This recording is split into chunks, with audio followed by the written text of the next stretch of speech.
Osman Gazi tarihte kaç yaşında ve nasıl öldü? 600 yıl sürecek bir imparatorluğun kurucusu olan Osman Gazi, 1258 yılında Söğüt'te doğduğunda Anadolu ateş çemberiydi. Tarihçiler 1326 yılında 68 yaşında vefat eden Osman Gazi'nin ömrünün son yıllarında gut hastalığı nedeniyle şiddetli ayak ağrıları çektiğini yazar. Bu videoda daha önce 4 bölüm olarak yayınladığımız Osman Gazi'nin Fetihleri serisini birleştirilmiş bir şekilde tek parça olarak sizlere sunacağız. Animasyon ve belgesel formatında hiç sıkılmadan izleyeceğiniz videomuza geçmeden önce bize destek olmak adına videoyu beğenip kanalımıza abone olabilirsiniz.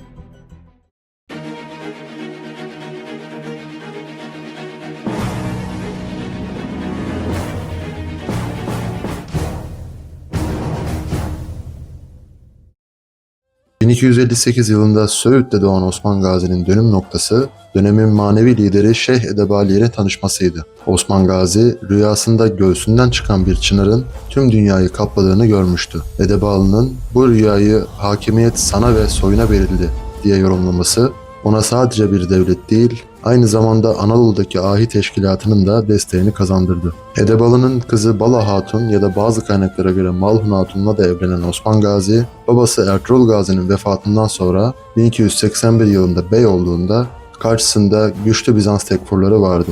Ancak Osman Gazi diğer Türk beylikleriyle savaşmak yerine yönünü Kızılelma'ya yani batıya çevirdi. Osman Gazi'nin fetihlerini ele alacağımız bu uzun soluklu videoya ilk büyük başarısı olan Kulucahisar Kalesi'nin fethi ile başlıyoruz. 1288 yılının bahar aylarıydı. Zaman Anadolu halkı için yavaş, Osman Bey için çok hızlı geçiyordu. Bir aşiretin, tüm Türk obalarının, hatta Konya Sarayı'nın umudu olmak, 30 yaşlarında olan Osman Bey'e durup dinlenme, uyku uyuma fırsatı dahi vermiyordu. Herkesi dinliyor, meseleleri en ince detayına kadar öğreniyor ve ne karar verecekse adalet ile veriyordu. Bu yüzden aşiretine gelen, onun beyliği altında yaşamak isteyenler her geçen gün artıyordu. Osman Bey'in gözleri yaklaşık 50 yıl önce fethedilen fakat tekrar Rumların eline geçen Karacahisar Kalesi'nin burçlarındaydı. Yaklaşık bir yıldır kuşatma altında tuttuğu kalenin bugün yarın pes edip teslim olacağına inanıyordu. Zira kaledekilerin erzağı tükenmek üzere olmalıydı. Osman Bey 1284 yılında yapılan ve üzerinden 4 yıl geçen Ermeni-Beli Savaşı'nın muhasebesini yapıyordu. Nitekim Osman Bey bu savaşta kaybettiği yeğeni Bay Hoca'nın intikamını İnegöl Tekfur'u Aya Nikola'dan almak için can atarken Türk obaları ile Rum diyarı Kara Osman'ı yeniden konuşmaya başladılar. Çünkü Osman Gazi büyük bir zafer kazanmıştı.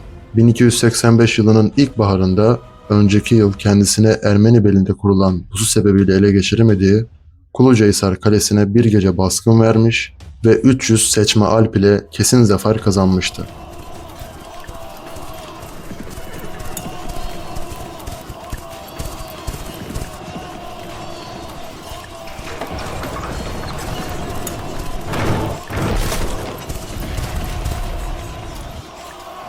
Bu ilk kale fethiydi ve yapılacak yeni fetihlerin habercisiydi.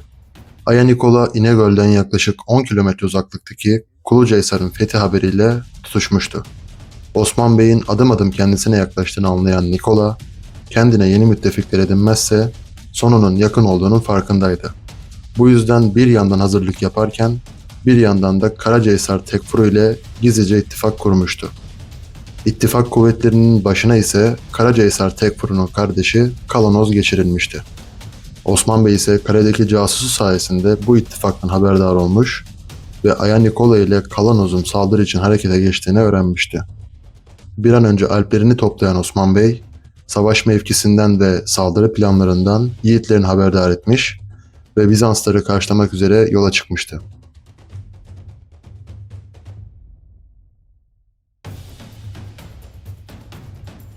Domaniç İkizce mevkiinde karşı karşıya gelen Bizanslılar ve Kayılar, akşam saatine kadar süren çok şiddetli bir savaşa tutuşmuştu.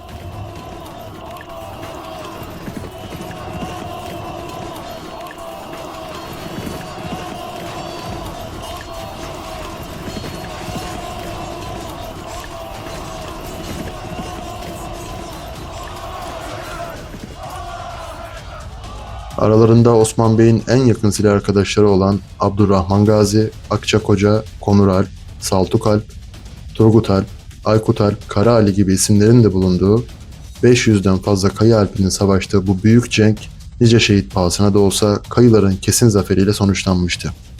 Osman Bey zafer ile sevinmiş olsa da ağabeyi Savcı Bey'in şehadetiyle adeta yıkılmış ve intikamla aralara atmaktaydı. Nitekim Aya Nikol oradan kaçmayı başarmış, Kalanoz ise esir düşmüştü. Bay Hoca'nın ardından babası Savcı Bey'in de şehadeti, başta Osman Bey, Savcı Bey'in eşi Melek Hatun ve oğlu Süleyman Alp olmak üzere tüm obayı yasa boğmuştu. Zira Melek Hatun gayrı hem şehit anası hem de şehit yarını olmuştu.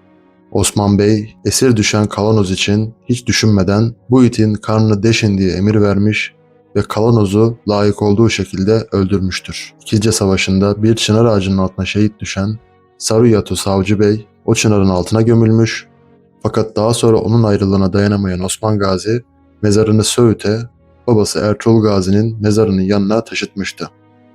Savcı Bey'in mezarı günümüzde Ahi Dağı güney sırtında bulunan İkizce Köyü yakınlarındadır. Her yıl Ağustos'un son pazarı bu köyde geleneksel olarak Savcı Bey'i anma törenleri düzenlenmektedir.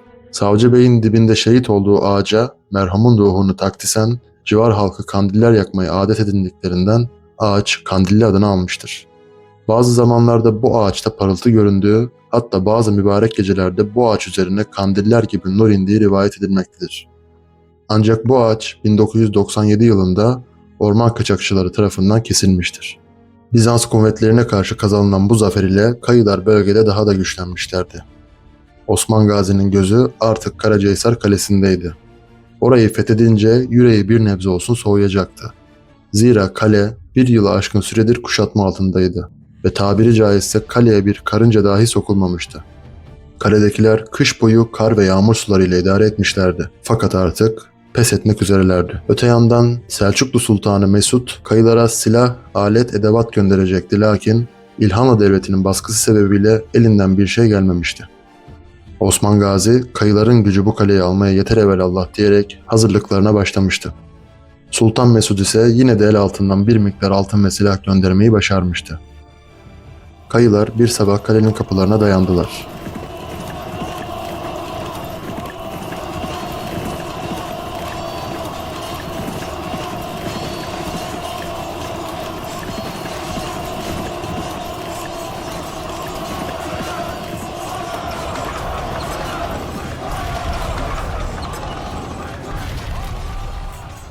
Kale ahalisi teslim oldular ve kaleyi teslim ettiler. Ahalinin bir kısmı oradan göçerken bir kısmı da Osman Gazi'nin adaletine sığındılar. Osman Gazi bu kaleyi beylik merkezi yaptı. Rivayete göre bu önemli fetihler sonucu Uç'ta Sancak Beyliğine erişti. Bu savaşlardan sonra bölgedeki Bizans direnci büyük ölçüde kırılmıştır. Bir daha böyle bir ittifak ancak 1303 yılındaki Dimbos Savaşı'nda olmuştur. Osman Gazi'nin yüreği biraz olsun soğumuş, yeğeninin ve abisinin intikamını almaya başlamıştı. Ve artık sırada İnegöl Kalesi vardı. Zira bu kaleyle birlikte hem beylikten devlete geçiş hem de sancak değişimi olacaktı. Bir cihan devleti kurulacak ve yayılmaya devam edecekti.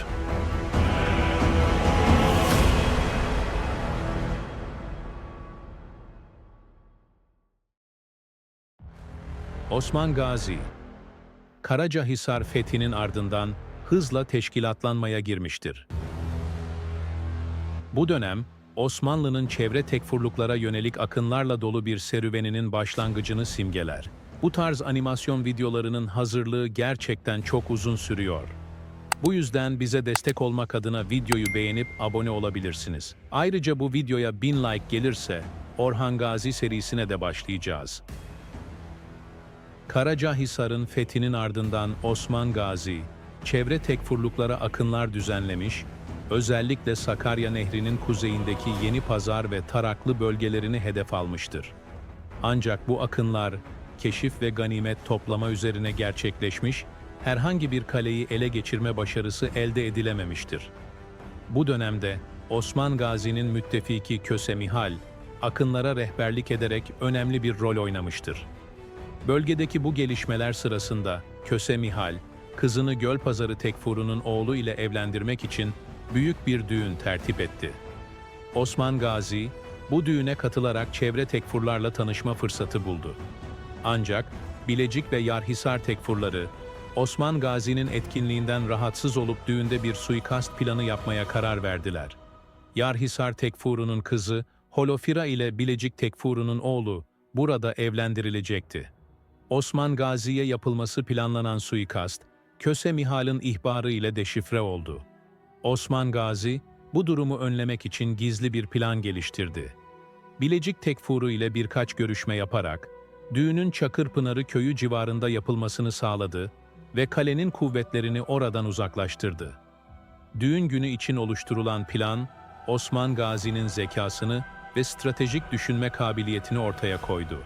Düğün gününde Abdurrahman Gazi ve Konur Alp'in de yer aldığı Osman Gazi'nin yiğit alplerinden bazıları kadın kıyafeti giyerek, bazıları ise hediyelik eşyaların bulunduğu at arabaları ve fıçılara saklanarak düğün alanına sızdı.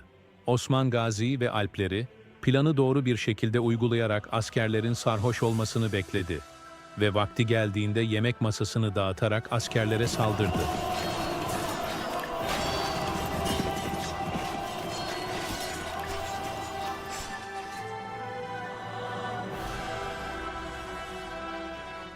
Düğün alanının yakınlarındaki ormanda saklanan gazilerin de desteğiyle bütün askerler öldürüldü. Çevre tekfurlukların ileri gelenleri esir alınırken, Bilecik tekfurunun ve oğlunun kellesi orada alındı. Zorla evlendirilmeye çalışılan Holofira ise kurtarıldı. Ve henüz haberi olmasa da Orhan Gazi ile birbirlerine aşık olup Nilüfer adını alacaktı. Böylece Kutlu Devleti daha ötelere taşıyacaklardı. Osman Gazi ve alpleri, düğün alanından hemen ayrılıp az sayıda askerin bulunduğu Bilecik Kalesi'ne baskın verdi. Öte yandan Turgut Alp ise İnegöl için vazifelendirilmişti.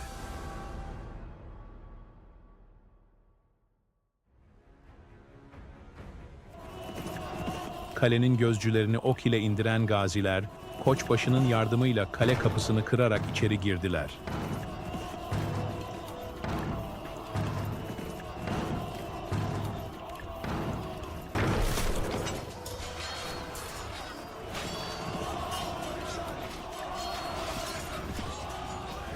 Asker sayısı az olduğundan Bilecik Kalesi çok geçmeden zapt edildi ve kaleye kayı sancakları çekildi. Ertesi sabah Osman Gazi ve alpleri Yarhisar'a yöneldi. Turgut Alp'in İnegöl kuşatması ise devam ediyordu. Hazırlıksız yakalanan Yarhisar kuvvetleri, Osman Gazi'nin stratejik hamleleri sayesinde birer birer mağlup edildi.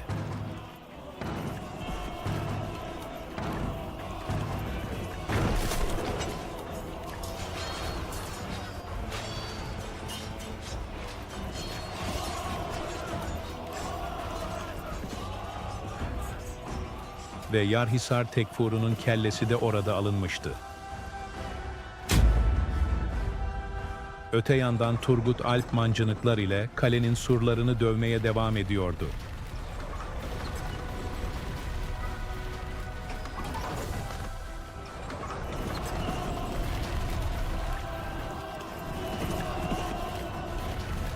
Osman Gazi, Yarhisar'ı zapt ettikten hemen sonra İnegöl'e yöneldi ve Turgut Alp'e destek oldu. Kalenin ana kapısından mancınıklar yardımıyla gedik açan Turgut Alp, kalenin arka kapısından ise Koçbaşı ile yardıma gelen Osman Bey içeri girdi. Kayı Alpleri Bizans askerlerini hüsrana uğrattı ve İnegöl Kalesi bu şiddetli saldırı karşısında dayanamayarak Kayılara teslim oldu.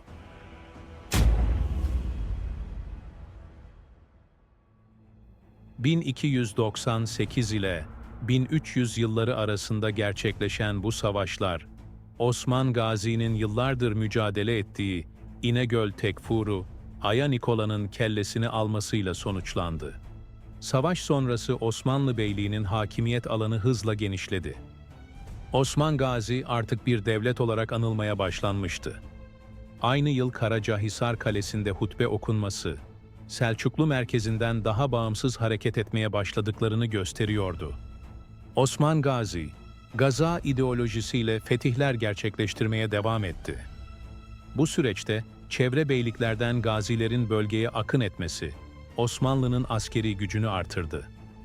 İnegöl, Bilecik ve Yarhisar kalelerinin fethi, Osmanlı'nın büyümesine giden yolu açarken, Osman Gazi'nin stratejik zekası ve askeri gücü, tarih sahnesinde önemli bir yer edindi. Osman Gazi aynı yıllarda Gölpazarı ve Geyve'yi fethetmiş ve topraklarını genişletmeye devam etmişti. Hedefinde artık Yenişehir vardı. Bu fetihle Osman Gazi, stratejik olarak Bursa ile İznik arasında yer alan Yenişehir Ovası'nda yeni bir yerleşim oluşturacaktı ve İznik'i kuşatma altına alıp Bursa'nın kapısını aralayacaktı. Ancak bölgede yaşanan bu gelişmelerin ardından Bizans İmparatoru Leon Muzalon, paralı askerler ve yerel Bizans kuvvetlerinden oluşan bir birlik gönderecek ve 1302 yılında Koyunhisar veya diğer adıyla Bafeus Savaşı yaşanacaktır.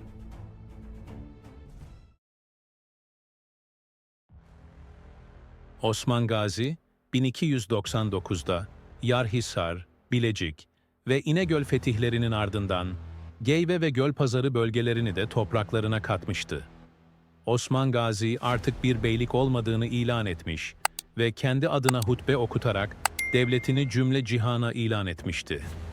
Bu ilanın ardından Osman Gazi hiç ara vermeden fetihlere devam etmiş ve gözünü İznik'e dikmişti.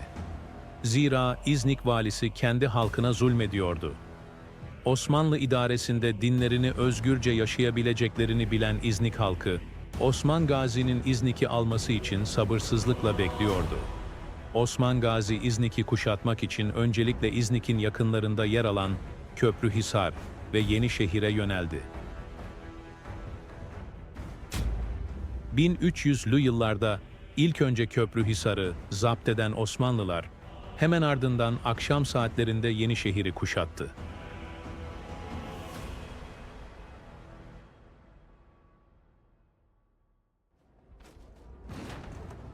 Osmanlılar, gece saatlerinde Yenişehir surlarına dayanmıştı. Mancınıklar hiç durmaksızın kale surlarını dövüyordu. Ara sıra alevli gülle fırlatılıyor ve çıkan yangınlarla kaledekilerin işi iyice zorlaşıyordu. Öte yandan Koçbaşı da hazır edilmişti. Sabah saatlerine kadar süren kuşatma ile mancınıklar yardımıyla nihayet Yenişehir'in surlarında gedik açılmıştı.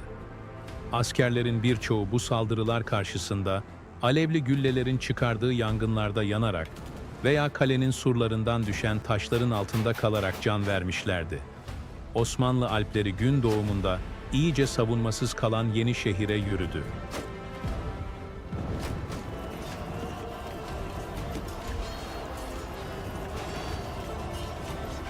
Hem kale surlarında gedik açılmış hem de Koçbaşı ile kalenin kapısına dayanmışlardı. Neticede Osmanlılar çok geçmeden kaleyi ele geçirdiler. Zafer hiç şüphesiz Osmanlıların olmuştu. Yenişehir gayrı Osmanlı mülküydü. Zira Yenişehir hem Bursa ve çevresinin hem de İznik Ovası'nın kapılarını aralayan önemli bir fetihti.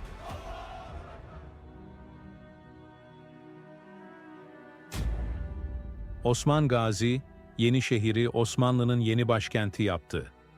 Osmanlı Beyliği'nin kuruluş yıllarında Osman Gazi'nin ilk önemli hedefi İznik oldu. 1300'de Yenişehir'in fethinin ardından İznik'i kuşattıysa da son derece sağlamlaştırılmış olan İznik surlarını aşamadı. Osmanlılar günlerdir İznik surlarını aralıksız dövüyordu. Kalede nadiren de olsa gedikler açılıyor. Fakat İznik askerleri bu gedikleri hızla onarıyordu. Alevli güllelerle çıkan yangınlarda hemen söndürülüyordu. İznik'in surlarına kurulan mancınıklar ise Osmanlılar tarafından yok edilmişti. Dolayısıyla İznik askerleri Osmanlıların mancınık saldırılarına yalnızca oklarla cevap verebiliyordu. Osmanlılar boş durmuyor, bir yandan da Koçbaşı ile kale kapısını zorluyordu. Nihayet kale kapısı iyice zayıflamış ve kırılmıştı. Fakat tam bu sırada Osman Gazi bir haber alarak kuşatmayı durdurdu. Hemen yakınında bir gözetleme kulesi yaparak İznik'i abluka altına aldı. oğlu Orhan Bey de babasının siyasetini takip ederek bir süre bu ablukayı sürdürdü. Kuşatma devam ederken Osmanlılar kale çevresinde güvenlik tedbirlerini en üst düzeyde almıştı. Fakat İznik valisi bir şekilde İmparator II. Andronikos'a haber yollamıştı. İmparator, İnegöl, Yarhisar ve Bilecik fetihlerinden ötürü Osman Gazi'ye sinirli iken Köprühisar ile Yenişehir fetihlerini ve İznik'i abluka altına aldığını öğrenmişti. İmparator, paralı askerlerinde yer aldığı yaklaşık 8.000 kişilik bir ordu hazırlayıp İznik'e göndermişti. Bununla birlikte Bursa ve çevresindeki tekfurlara da birleşme emri vermiş ve onları da Osman Gazi'nin üzerine salmıştı. Osman Gazi casusları sayesinde bu hazırlıklardan haberdar olmuştu. Bu hazırlıklar karşısında zor duruma düşen Osman Gazi İznik kuşatmasını kaldırmak zorunda kaldı ve Yenişehir'e çekildi. Çevre tekfurları birleşmiş ve ordularıyla Yenişehir'e yürümekteydi. Osman Gazi, ordusuyla birlikte başlarında Muzalon isimli komutanın bulunduğu Bizans ordusunu karşılamak üzere yola çıktı. Koyunhisar mevkisinde karşılaşan iki ordu, gece saatlerinde başlayan çok şiddetli bir savaşa tutuştu.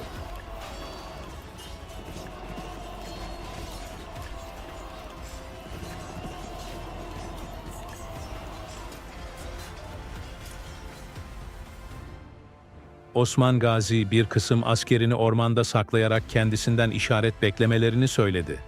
Amacı, Muzalon ve ordusu karşısında zayıf gözüküp onları kendilerine çekmekti. Ve plan aynen işledi. Muzalon, Osmanlıların sayısını az görünce hemen saldırıya geçti. Kendisi ise bir kısım asker ile birlikte geride bekliyordu. Kesin kazanacağını düşündüğü sırada Osman Gazi işareti verdi ve saklanan yiğitler ortaya çıkarak Bizans askerlerini ok yağmuruna tuttu. Oklar bittikten sonra pusatları ile desteğe geldiler ve Bizans ordusu hüsrana uğratıldı.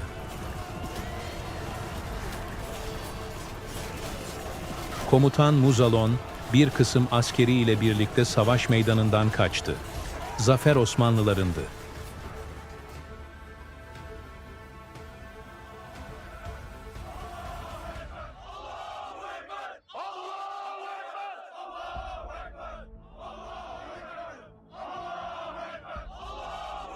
Bu zaferin ardından Bizans direnci büyük ölçüde kırılmış ve bunu duyan nice gazi Osmanlı topraklarına akın etmekteydi.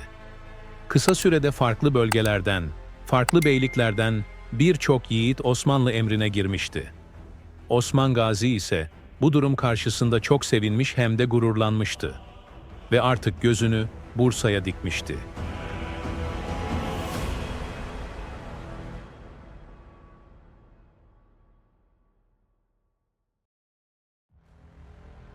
Koyunhisar Ovası'nda Bizans'ın imparatorluk ordusunu dize getiren Osman Gazi artık sadece bir uçbeyi değil, devlet kuran bir liderdi. Ancak önünde son ve en büyük bir engel duruyordu. Prusa, yani Bursa. Osman Bey biliyordu. Bursa'nın surları kalın, savunması güçlüydü. Bu şehir kılıçla, ani bir hücumla alınamazdı. Tarihe geçecek sabır dolu o büyük stratejiyi çizdi. Şehri ablukaya alacağız, nefessiz bırakacağız. Ancak Osman Bey'in Bursa'yı tehdit ettiğini gören bölge tekfurları 1303 yılında son bir umutla ittifak kurdu. Kestel, Kite ve Adranos tekfurları ordularını Yenişehir yakınlarındaki Dimboz'da birleştirdi. Hedefleri Osmanlı'yı yok etmek ve Bursa üzerindeki baskıyı kırmaktı. İki ordu Yenişehir yolundaki Dimboz geçidi yakınlarında karşı karşıya geldi. Bizanslılar bu kez çok kalabalıktı. Ancak Osman Gazi, Dimboz meydanında sadece kılıcını değil, askeri dehasını da konuşturdu.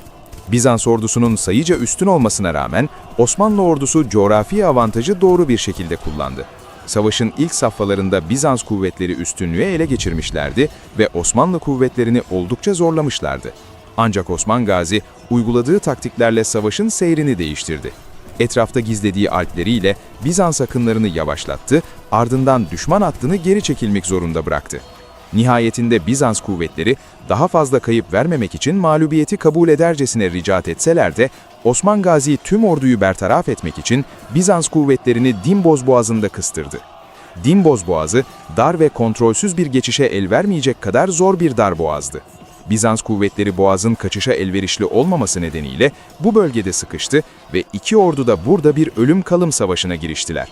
Şiddetli ve uzun geçen savaşı Osmanlı ordusu kazandı, lakin büyük bir bedel ödedi. Osman Gazi'nin İnegöl fethinde şehit olan ağabeyi Gündüz Bey'in oğlu Yiğit Komutan Aydoğdu Bey bu meydanda şehit düştü. Yeğeninin kaybı Osman Bey'in yüreğini dağlasa da zaferin bedeli kanla ödenmişti. Savaş sonunda Kestel Tekfur'u meydanda öldürüldü, Kite Tekfur'u ise oradan kaçmaya çalıştı. Ancak Osman Gazi'nin öfkesi dinmemişti. Peşinden gidildi, Tekfur yakalandı ve Kite Kalesi önünde infaz edildi. Böylece Kestel ve Kite Tekfurlarının öldürülmesiyle boş kalan bu kaleler kısa sürede fethedilerek Osmanlı topraklarına katıldı. Bu zafer, Bursa'nın dış dünyayla olan son bağını da kopardı. Artık meydan savaşları bitmiş, sabır savaşı başlamıştı. Osman Gazi Bursa'yı zorla değil, zamanla fethedecekti. Şehrin kapılarını tutmak için iki büyük kuşatma kulesi inşa ettirdi. Birine yeğeni Aktimur'u, diğerine Sadık Komutanı Balabancık'ı yerleştirdi. Emir kesindi. Bursa'da kuş uçmayacak, kervan bile girmeyecek. Bursa kuşatmasının devam ettiği yıllarda Harmankaya Kalesi'nin hakimi olan Tekfur, Köse Mihail, daha önce Bilecik ve İnegöl fetihlerinde Osman Gazi'ye yardım etmiş ve yıllar geçtikçe bu yardım dostluğa dönüşmüştü. Osman Gazi'nin daveti üzerine İslamiyet'i araştıran ve kabul eden Köse Mihail, Abdullah adını alarak Osmanlı hakimiyetine girmişti. Böylece Harmankaya Kalesi de tek bir damla kan bile dökülmeden alınmış oldu. Aradan yıllar, mevsimler geçerken Bursa kuşatması tam 10 yıla aşkın süre devam etti. Bu süre zarfında Lefke, Mekece ve Akhisar kalelerini 1313 yılında fetheden Osman Gazi, 1320'lere geldiğinde at sırtında geçen bir ömrün sonunda yorgun düşmüş, gut hastalığına yakalanmıştı. Artık kılıç tutan elleri ağrıyor, uçlarda nice yurtlar gezen ayakları onu taşımıyordu. Ama gözlerindeki ateş sönmemişti. Orduyu ve beyliği oğlu Orhan Bey'e devretti. Bu bir son değil, yeni bir başlangıcın işaretiydi. Osman Gazi uzaktan parlayan Bursa'nın o gümüşlü kümbetine bakarak oğluna meşhur vasiyetini verdi. "Oğul, o şehri almadan geri dönme. Beni o gümüşlü kümbetin altında göm. Adaletten ayrılma ve bu sancağı daha ileriye taşı." Söğüt'te bir çadırda başlayan rüya şimdi imparatorluğun kapısındaydı. Osman Gazi geride zafere susamış bir ordu ve fethedilmeyi bekleyen bir başkent bırakarak tarih sahnesinden çekiliyordu. Tarihçiler Osman Gazi'nin ölüm tarihi konusunda ikiye ayrılır. Kimi kaynaklar 1324 derken, kimileri Bursa'nın fethi olan 1326'yı işaret eder. Genel kabul Bursa'nın fethi haberini hasta yatağında aldığı ve huzur içinde ruhunu teslim ettiğidir. Öldüğünde yaşının 68 olduğu tahmin edilmektedir. Naaşı, vasiyeti üzerine Bursa'daki Gümüşlü Kümbet'e defnedildi. Söğüt'te diktiği o fidan, gölgesinde 3 kıtanın dinlendiği dev bir çınara dönüştü. Peki koskoca Osman Gazi geriye ne bıraktı? Hazineler, altınlar mı? Hayır. Terekesi açıldığında şunlar çıktı: bir at zırhı, bir çift çizme, birkaç sancak, bir kılıç ve kaşık kepçe takımı. Ömrünü halkına ve gazaya adayan bir liderin şahsi serveti yoktu. O, insanı yaşat ki devlet yaşasın düsturunu sadece sözde değil, özünde de yaşamıştı. Sizce Osman Gazi'yi en iyi anlatan özellik nedir? Yorumlarda buluşalım. Orhan Gazi serisi için videoyu beğenmeyi ve Evren Tarihi'ne abone olmayı unutmayın.